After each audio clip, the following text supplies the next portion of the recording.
The Benin State government and the International Fund for Agricultural Development are inspecting farms within the state that can help improve crop production and boost the state's economy. This is part of a midterm review which follows increase in demand for mechanized farming by cooperative farmers to boost crop production like cassava, rice and yam. Governor Samuel Otom applauded the successful partnership and says the program will cut down wastage by 50% and increase the income of farmers by 80%. Cooperative farmers are the logo cluster partnership farm projects between the Benin State government and the International Fund for Agricultural Development, IFAD, at a review briefing. The meeting identifies a few challenges like insufficient equipment and technical support. First of all, the issue of tractors, for plowing and harrowing of our farm rice is a difficult one because this year we have only one tractor which is doing the plowing and the harrowing, and I'm sure up till now we are finding it difficult to complete the harrowing. Besides these challenges, the farmers believe their lives have improved significantly since joining the scheme. I harvest the rice and sell to Ola, and I get money to pay my children's school fees, about 4. The IFAD team leader speaks on the November mid-term review, while the representative of the governor applauds farmers' contribution to food security in the country. We are here to see and assess the performance of Benin State amongst the 6 states participating in this program, to assess their performance against the targets that have been set. And in particular, considering that by November, we are going to have the mid-term review of the program, we want to be sure that the program is still on course. We are hoping that between now and 2019, farmers of Benin, their produce that used to be wasted, that used to get to spoil, will reduce by 50%, and their income levels will be stepped up by at least 80%. As farmers participating in the value chain program brace up for the midterm review, it is expected that the few challenges identified will be addressed. Let's check in now on the day's main business stories. Here's Millicent Walker.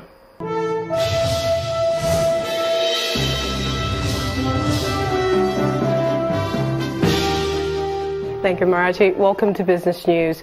Royal Dutch Shell today declared force majeure on the export of Nigeria's Bonny Light crude oil grade. Shell Petroleum Development Company, the local subsidiary, confirmed the declaration as effective from Thursday. The force majeure follows the shutdown by operator Aeto of the Nembe Creek trunk line, one of the 2 pipelines which exports Bonny Light crude grade. Bonny Light exports were set at 164,000 barrels per day in July and 226,000 barrels per day for August. Well, oil prices edged higher in volatile trading today. This is amid signs of strengthening demand offset by still high global stocks and concerns about the economic growth. Prices surged earlier in the day following the force majeure declaration on exports of Nigeria's Bonny Light crude, but briefly pulled back after Baker Hughes reported its weekly count of oil rigs operating in the United States.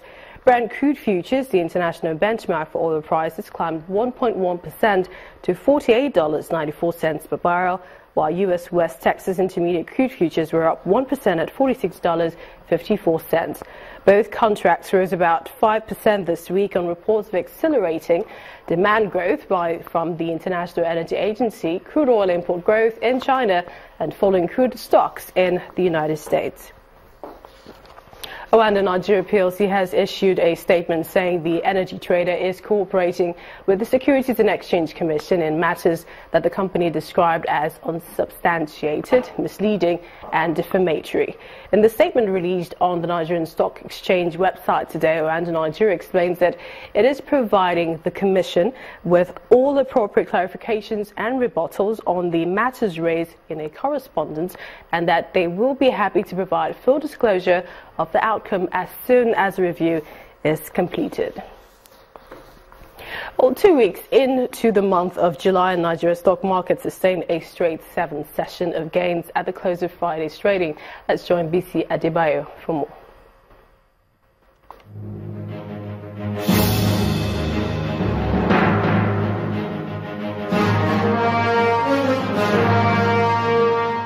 Equities at the local bourse extended the gains recorded from last week to a 7th session on Friday as investor confidence continues to dominate trading sentiment.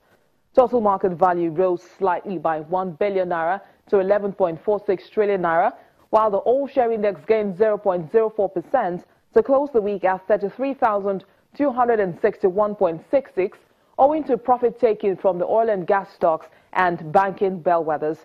In contrast with Thursday's session, investors traded a higher total volume of 311.6 million shares in 3,113 deals for over 3.27 billion naira. The three most actively traded stocks for the day are the shares of UBA, Diamond Bank, and FBN Holdings. Unity Bank, Union Bank, and Forte Oil emerged in the lead of 18 other gainers, while Owando, Linkage Assurance, and Cornwall were the highest losers, ahead of 12 other decliners. And that's it on the stock market reports. I am BC Adebayo.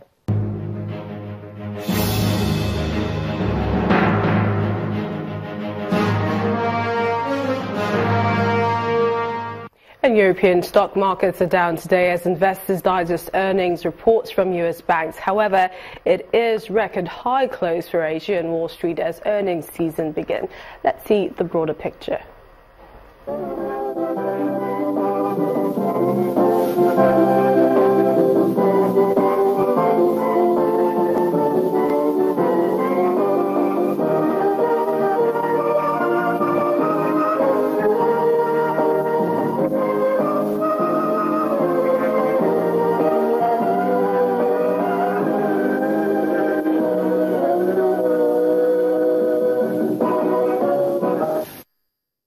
And that's Business News Tonight. I'm Millicent Walker. It's back to you, Marathi.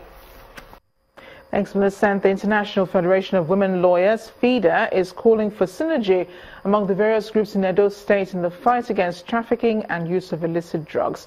Chairperson of the group, Maria Edeko, says the synergy became necessary due to the attendant effects of drug abuse to the society.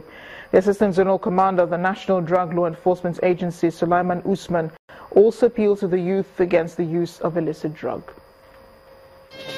Clad in red T-shirts with the inscription FIDA says no to drug trafficking and abuse, members of the International Federation of Women Lawyers, FIDA, in Edo State take to the streets to sensitize the public against the use of illicit drugs. The procession, distributing flyers, passes through Sapele Road, the King Square, Forestry and Mission Roads, all in Benin City, the Edo State capital.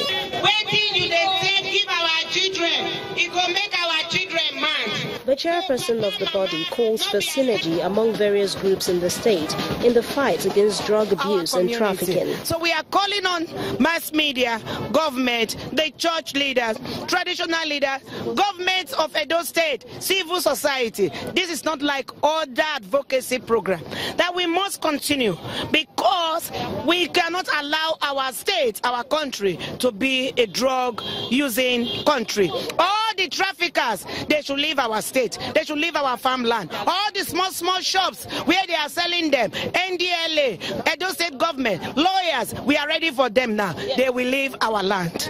The Assistant Zonal Commander of the Nigerian Drug Law Enforcement Agency, NDLEA, Edo State Command, urges parents and guardians to guard their wards against exposure to illicit drugs. Once you get into contact with it, you remain a captive. It is very difficult to get out of it. So the best is to educate the children on the consequences of this drug so that when they see it, when they hear about it, or when they see the signs in somebody who is a friend or a classmate or somebody in their compound, they should run away from such a person. According to the NDLEA, cannabis sativa, also known as marijuana, proven to have irreversible damage to the human brain, is one of the most commonly abused illicit drugs in Edo State.